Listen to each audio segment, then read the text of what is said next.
Olá, seja bem-vindo a mais este encontro com as palavras cruzadas. Estamos aqui para recapitular a lição, desta vez é a lição 9, e como sempre não estou sozinha, tenho a companhia da Isilda. Olá, Isilda, como é que estás? Olá, Sandra, estou bem, obrigada. E como estás? Também, graças a Deus. E Que assim bom. estamos nós na nossa missão, certo? É bom. Nós temos estado a estudar este trimestre sobre a missão.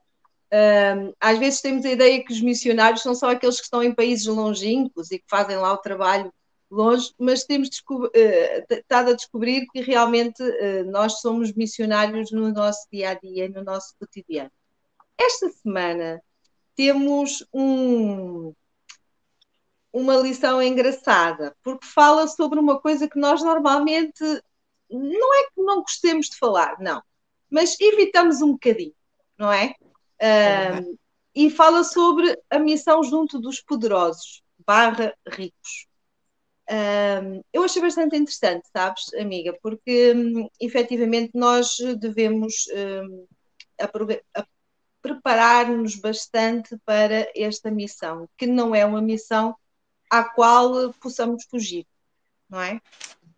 Sempre Exato. ouvimos dizer que devemos orar pelas pessoas que dirigem o nosso país, pelas pessoas que são as autoridades. Ouvimos sempre falar em oração, mas ouvimos pouco falar em ação junto dessas pessoas. Eu não sei se tu concordas comigo.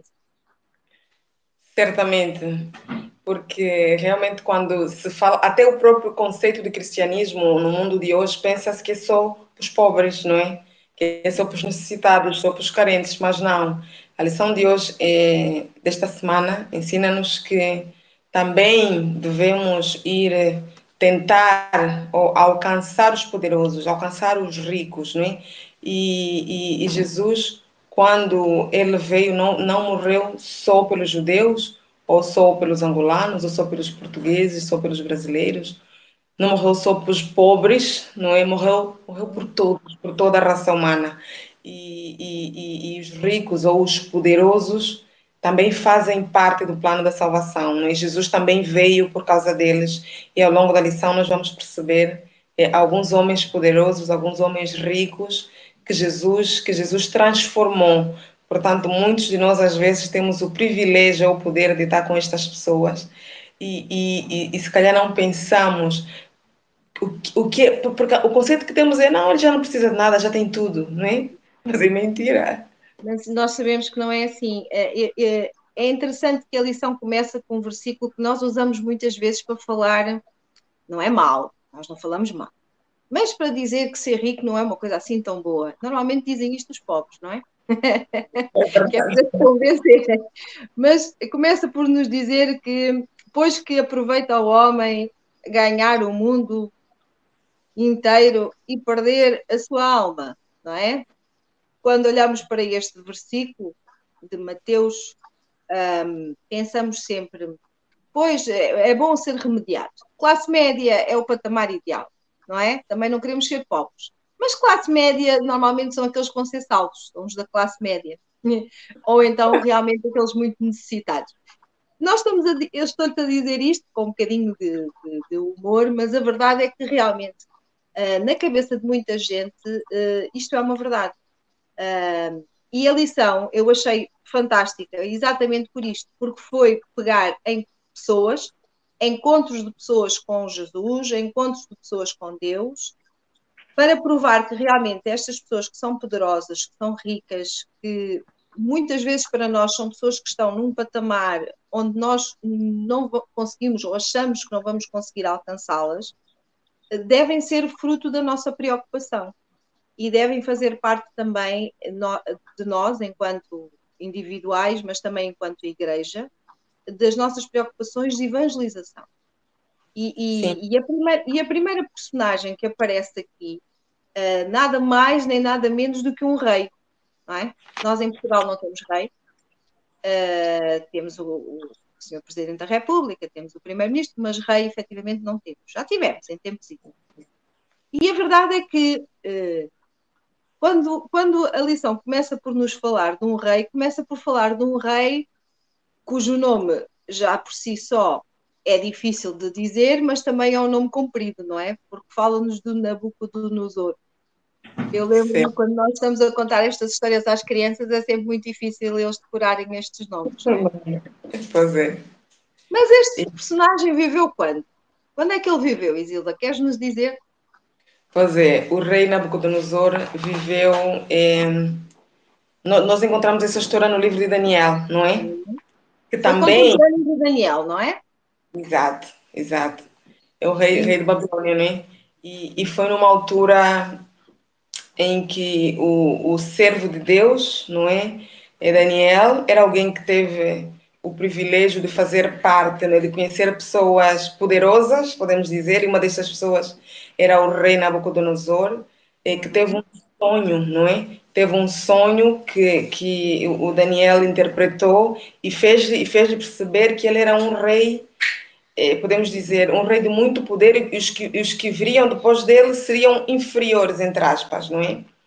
E chegou uma altura que este rei, como acontece às vezes com muitos de nós, pensamos que somos todos todo poderoso, né? Que temos o rei na barriga, como se diz, que podemos fazer e desfazer. E chegou uma altura que este rei chegou neste ponto como quem dissesse, olha, depois de mim já não há mais ninguém, não é? Mas mesmo depois de Daniel ter falado, ele no fundo já conhecia, não é? Através de Daniel, ele conhecia do Deus verdadeiro, não é? E é importante que nós percebamos uma coisa. Quando Deus nos abençoa, porque o dinheiro em si não é mau, não é? Nós temos a história de Abraão, que era um homem muito poderoso, e Deus usou Abraão para abençoar outras nações. Jó também, conhecemos a história de Jó. Então, este homem, infelizmente, chegou a uma altura na vida dele que ele pensou: uau, o que eu posso? Quer dizer, além de mim, eu sou o topo. Queria sempre mais e mais e mais. E chegou uma altura que Deus teve que pôr um basta, não é? Para mostrar que acima de Deus não há ninguém. E este homem acabou se tornando, acabou vivendo, teve que viver com o animal, não é? Com animais, A comida comeu dos animais, exatamente. comida dos animais, não é? E estava tudo predeterminado. E depois, quando ele voltou, não é? Assim, quando passou esta fase, ele reconheceu o Deus verdadeiro. E desde depois da sua recuperação, pelo menos até daquilo que nós sabemos da Bíblia, não é? Até a sua morte, ele passou a adorar o Deus verdadeiro. É interessante aqui realçar talvez um pormenor, é que quando Nabucodonosor teve vários sonhos, e nesses sonhos ele contava sempre com Daniel para conseguir encontrar, não é? O que é que Deus lhe queria dizer, a interpretação do sonho. E este sonho particularmente, nenhum dos sonhos foi assim muito fácil de interpretar, ou pelo menos não era fácil de dizer. Lá está, a uma pessoa tão poderosa, algumas coisas que Deus queria que ele soubesse para que ele pudesse endireitar a sua vereda, o seu caminho. E neste, quando estava a estudar a lição, parei um bocadinho a imaginar qual não seria o ânimo de Daniel, não é? Chegar ao pé deste rei, o rei da Babilónia, e dizer-lhe assim: olha, daqui a algum tempo tu vais te tornar um animal, vai-te crescer as unhas, vai-te crescer as penas, vais ser um animal e vais estar assim durante 7 anos, que é para aprenderes a humildade, se não realmente seguires o caminho de Deus e não fores humilde. Isto não deve ter sido nada fácil, não é? E nós temos hoje em dia a vida muito mais facilitada porque temos acesso às autoridades de forma talvez mais rápida, mais instantânea. Eles circulam no meio de nós, não é? Muitas vezes estão mais acessíveis e se calhar até nem temos 1/10 da coragem que este Daniel teve. Mas não era a coragem de Daniel que estava aqui, nós sabemos isso. E o importante desta lição, não só da lição que fala sobre Nabucodonosor, mas penso de toda a lição desta semana, é entendermos que efetivamente, se nós estivermos disponíveis enquanto instrumentos de Deus, Ele vai utilizar-nos, sejamos nós humildes, pequeninos, Ele vai utilizar-nos para chegar e cumprir a nossa missão junto destas pessoas. Eu, quando estava a estudar, lembrei-me muito de Moisés, não é? Moisés teve que ir, e Moisés dizia, mas eu já tenho a língua pesada, eu já não sei falar, e Deus arranjou uma maneira, e pôs-lhe Arão para que o ajudasse. Ora bem, aqui eu achei interessante porque realmente o Nabucodonosor ouviu a interpretação, não corrigiu o seu caminho, manteve-se na sua vanglória, não é? Eu sou poderoso, olhai para esta Babilónia, não há nada mais bonito que isto tudo, e depois ele passou por esta experiência. E graças a Deus a experiência resultou na vida dele. A verdade, como tu disseste muito bem, é que por aquilo que nós sabemos, Nabucodonosor foi fiel ao Deus poderoso de Daniel, que era como ele dizia, não é? O Deus de Daniel. Foi poderoso e realmente, apesar de ter recuperado todo o seu poder, toda a sua majestade, de ter voltado a ser rei, ele já foi um rei humilde perante Deus. Exatamente. E esta lição é que é importante, não é? É que tem que haver sempre humildade perante Deus. Não adianta. Diz. Pois. E esta lição também faz-nos uma pergunta importante. O que é que nós aprendemos com esta história, não é? Primeiro, Deus usa crentes consagrados. Porque para fazer o que Daniel fez, temos que nos consagrar todos os dias. Deus usa crentes consagrados como Daniel para alcançar descrentes poderosos, como alcançou a Nabucodonosor, não é? Deus pode intervir diretamente neste processo, mas é importante que nós façamos a nossa parte. Nós temos que manter a comunhão, porque a coragem que Daniel teve, como disse Sandra muito bem, não é algo que vem de nós, é algo que o Espírito Santo nos capacita, nos tira-nos a vergonha, não é? De repente parece que nós vamos e as coisas acontecem porque é Deus quem nos capacita, não é? E que realmente nós possamos ser estes homens consagrados para ajudarmos os poderosos a conhecerem a palavra de Deus. Eu gostaria só de abrir um parentezinhos. Eu hoje fui ao trabalho e falei com um colega que estava 15 dias de férias. É uma pessoa que, na verdade, tem uma vida confortável. Não era como Nabucodonosor, naturalmente, mas é alguém que... E depois eu perguntei, então, como é que foram as férias? Diz, assim, sempre... Não, passei os 15 dias em casa, parece que ando com uma depressão, ando a tomar antidepressivos e tu perguntas o que falta na vida deste homem? Falta É um Deus, homem. provavelmente. É isto, é isto. Então, nós quando olhamos para as pessoas que aparentemente estão bem na sociedade, pensamos, a última coisa que pensamos, se calhar, é falar de Deus, não é? A nossa tendência é falar de Deus aos que não têm o que comer, aos que têm alguma carência, aos que têm alguma necessidade, e aqueles que aparentemente têm tudo, não. A última coisa que nos passa pela cabeça é falar de Deus, mas todo mundo precisa de Deus, porque somos todos seres humanos, que temos o pecado enraizado em nós, e enquanto não tivermos Deus, enquanto não aceitarmos, sempre vai existir este vazio que precisa ser preenchido por Ele. É verdade, nós não estamos a seguir a lição dia por dia, estamos a tentar abordar a lição de forma mais ampla. Aparece-nos aqui outro personagem, que é Naamã, não é? E Naamã era um comandante sírio, portanto era alguém muito importante. Era alguém que acompanhava o rei, era responsável pela proteção do seu rei, e este homem apanhou lepra, não é? Ficou com lepra. E nós sabemos que foi uma menina, uma simples menina, não é? Não sabemos sequer o nome da menina, mas sabemos que era uma menina que trabalhava na casa de Naamã e que intercedeu junto da sua esposa e disse: ele vai ver o profeta Eliseu, e lá foi o Naamã. E sabemos que, lá está, o Naamã tinha que aprender uma boa lição, não é? Que era a lição da humildade. É engraçado, vai ser presente em todos os personagens que vamos abordar, não é? E ele chegou para ser curado pela lepra e estava à espera de acontecer alguma coisa assim muito fantástica, não é? Uma coisa assim excepcional.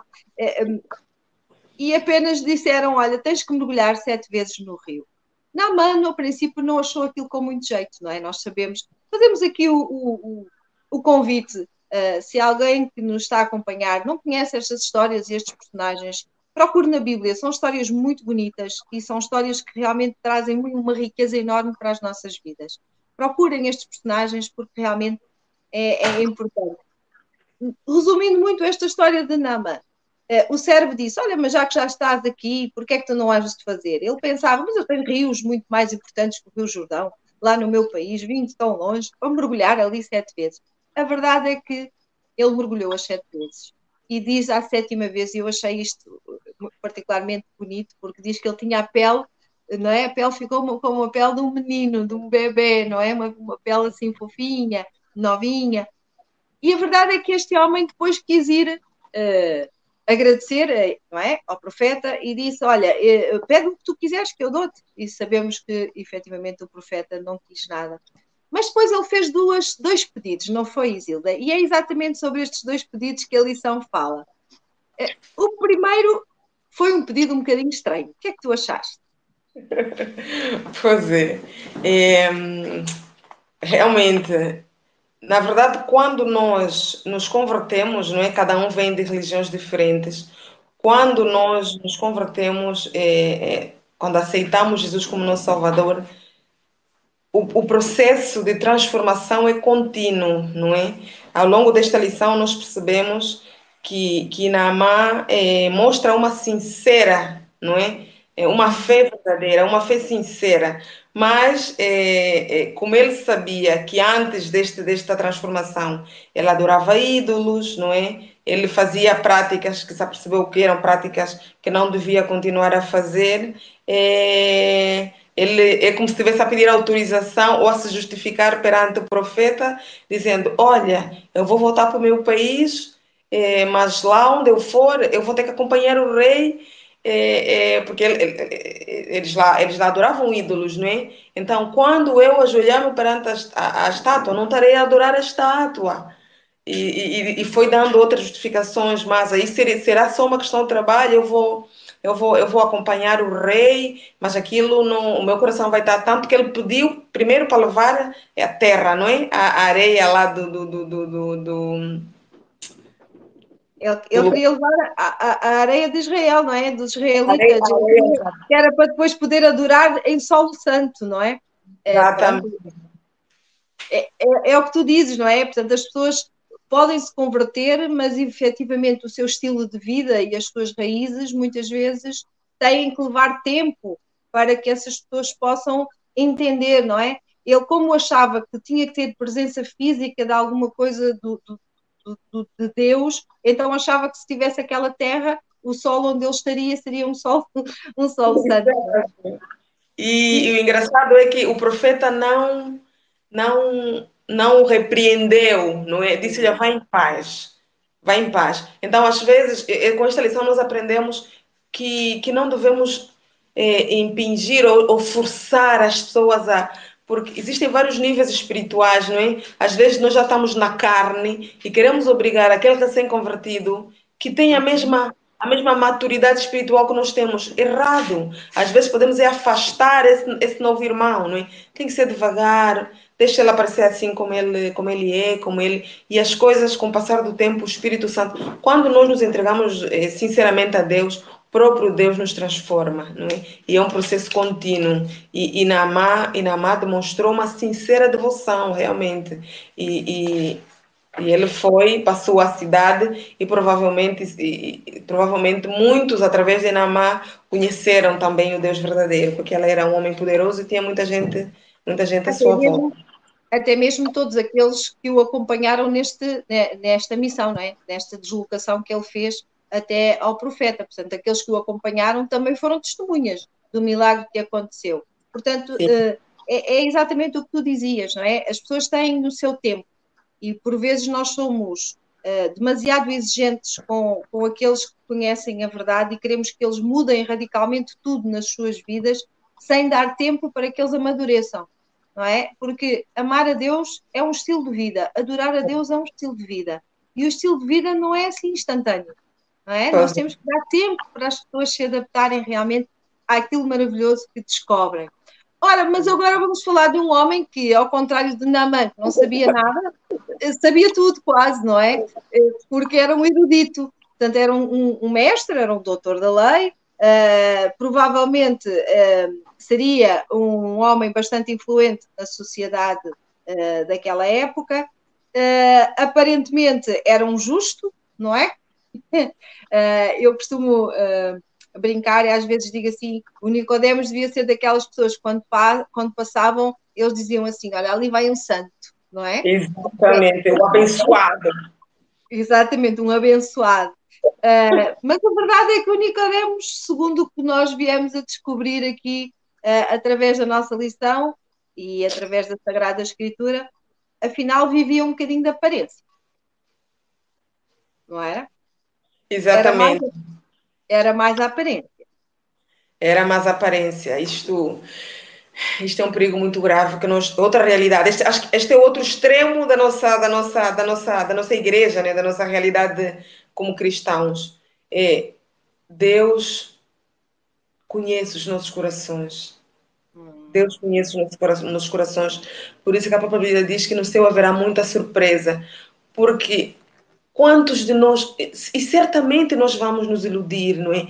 Porque nós acabamos, nós não conseguimos ler o coração das pessoas e infelizmente acabamos vendo a aparência. Não, este irmão, sim senhora, este irmão, olha, este amanhã, Jesus voltar amanhã, está logo no céu. Ele faz as orações todas, estuda as lições todos os dias, está cá em cima, é ancião, faz o culto, é um homem, quer dizer, para nós é um santo, não é? Mas na verdade, no caso de Nicodemos, e como nós sabemos é uma realidade mesmo na nossa igreja, é uma vida da aparência, não é?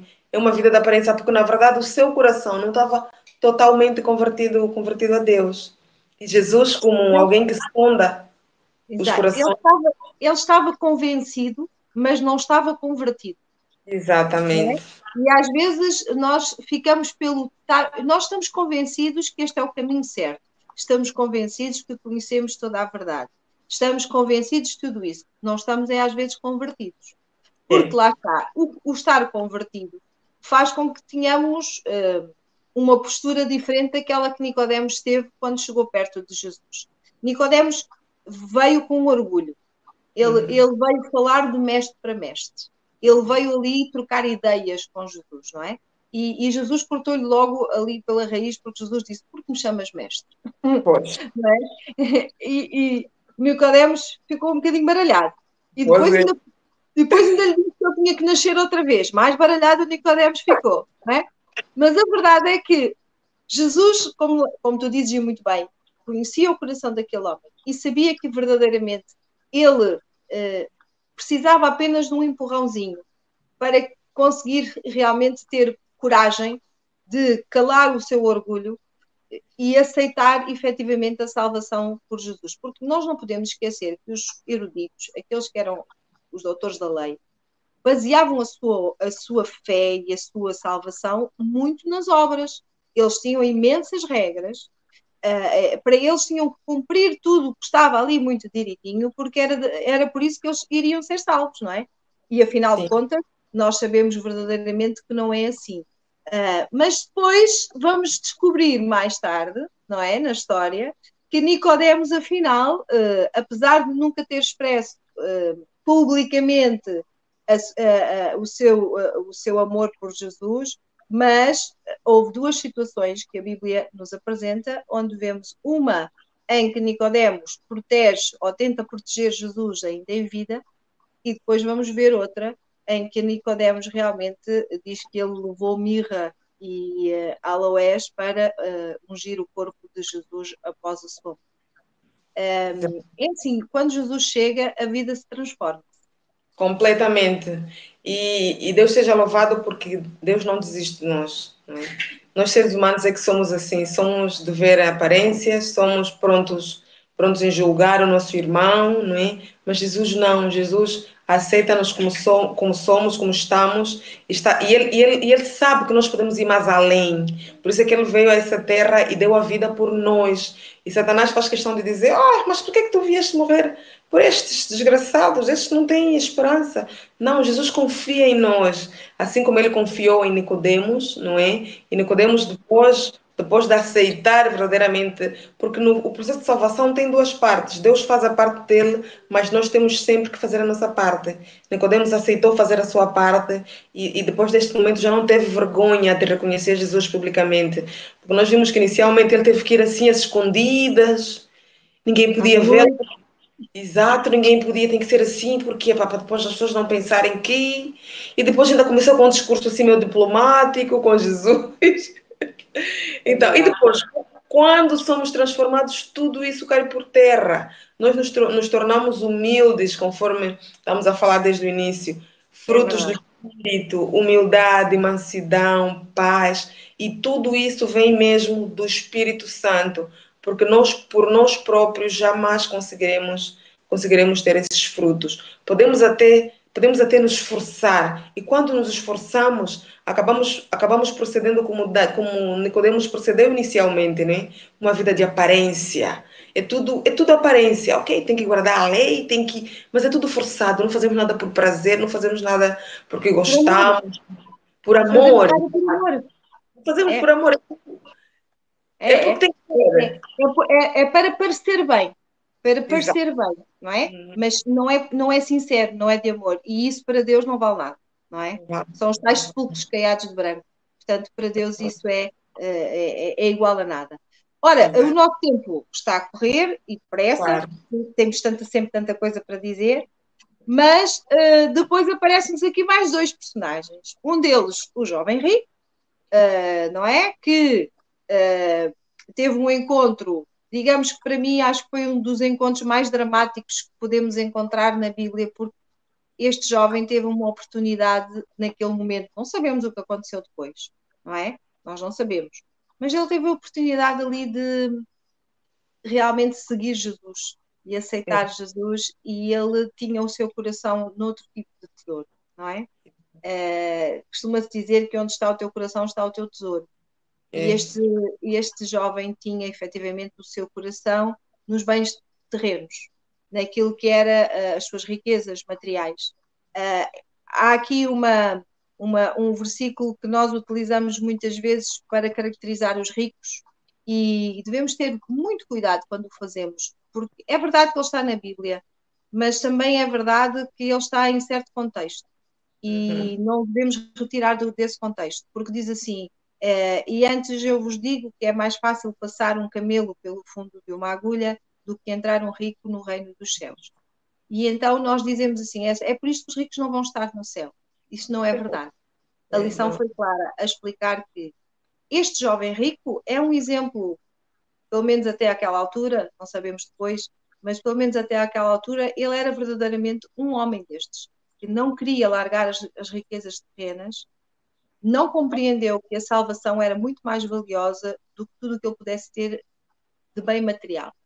Mas depois a lição apresenta-nos um outro personagem que também era rico, mas que teve uma postura diferente.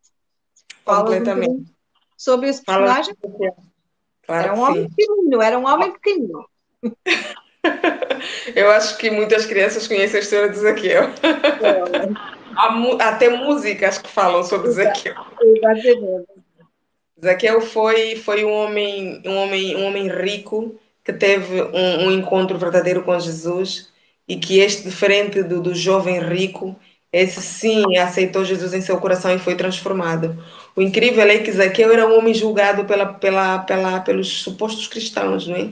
Julgavam Zaqueu dizendo que ele era um homem perdido já, não é? Espiritualmente falando, porque roubava, não é? Era injusto, não fazia as coisas corretas, mas ele no seu coração, como o desejo de todo homem nesta terra, ele ansiava Jesus Cristo. E quando ele teve a oportunidade de encontrar, subiu até uma árvore para ver Jesus. Então, às vezes, a ânsia é tanta, a sede é tanta que nós vamos aonde devemos ir para encontrar Jesus Cristo. E este homem ouviu falar de Jesus, foi ter com Jesus, estava tapado pela multidão, subiu a árvore e lá de cima, Jesus que conhece todos os corações, sonda o coração de Zaqueu e diz: hoje convém-me estar em tua casa. E Zaqueu sentiu-se privilegiado. É interessante porque a lição apresenta aqui um aspecto importante. É que, repara, apesar de Jesus ter dito ao jovem rico, vai, vende tudo o que tens e segue, não é? É, No caso de Zaqueu, Jesus não falou sobre dinheiro. porque não era Nem os necessário. outros ficam igual. Por que é que será? Porque Jesus sonda os corações. Jesus sabia que o Zaqueu não estava apegado a isso. E foi o próprio Zaqueu que se disponibilizou em dar metade da sua riqueza aos pobres e se de alguma forma tinha defraudado alguém que devolveria vezes mais. Então, Uhum. demonstrando realmente que eu posso ter o que tenho, mas o meu coração não está na riqueza que eu tenho. O meu coração está em Jesus. E nós temos exemplo de vários homens de fé que eram homens ricos, não é? Temos exemplo de Abraão, exemplo de Jó, exemplo exemplo de Jacó, exemplo de tantos homens que mesmo tendo muita riqueza, muito dinheiro, continuaram a servir o nosso Deus. Portanto, nós temos irmãos também que têm muitas posses, que são poderosos, mas que Deus usa estes homens para a obra do Senhor. E nós que se calhar não temos tanto, mas que temos o privilégio de estar com pessoas influentes, que possamos ser uma luz para estas pessoas, assim como foi Daniel, não é? Assim como foi a menina que trabalhou na casa de Naamã, e que possamos influenciá-los ao encontro de Jesus, a conhecerem a verdadeira riqueza que é Jesus Cristo, que está E- disponível para todos. eu penso que se nós estivermos verdadeiramente atentos às necessidades destas pessoas, nós vamos compreender que eles têm tanta necessidade de Deus quanto nós. Sim, E é importante nós estarmos realmente em oração por estas pessoas, para que Deus possa intervir na vida deles. Porque, repara, a lição no finalzinho deixou-me a pensar, porque diz que houve já muitos ricos e poderosos que provavelmente descansam no pó da terra e nunca tiveram ninguém que se chegasse ao pé deles e lhes falasse sobre Jesus. é E isto verdade. é dramático, isto é muito triste, porque esta é a nossa missão. E o trimensário está a falar sobre missão. E a nossa missão é junto destas pessoas também. É difícil, se calhar não somos todos escolhidos para esse tipo de missão, se calhar não, mas somos todos escolhidos para orar por eles, porque Amém. faz parte, não é, da nossa vida. E nós conhecemos, a lição diz claramente que houve muitos ricos a irem ao encontro de Jesus porque precisavam de ajuda, não é? E Jesus nunca deixou de os ajudar por eles serem ricos. Ele deu-lhes a igualdade de salvação para todos. Vemos pobres, vemos necessitados, vemos viúvas, vemos homens eruditos, vemos José de Arimateia, que era um homem extremamente influente e poderoso, que foi usado para cumprir uma profecia. Portanto, nós não podemos descartar ninguém porque Deus não o faz. E não Amém. temos esse direito. Realmente esta lição para mim foi muito importante, Para mim porque também. comecei a olhar para estas pessoas realmente com com uns olhos um bocadinho diferentes. Amém. É os olhos do amor ao próximo que às vezes nos falta. É isso. E as lições, na verdade, surgem também para isso, não é? Para ampliarmos a nossa visão. Já passamos alguns minutos do tempo estipulado, portanto, muito obrigada, Sandra, por este. Obrigada, Elisilda. É sempre um prazer enorme. Igualmente. Boa semana para si. Deus, obrigada e que Deus vos abençoe. Obrigada. Adeus a todos.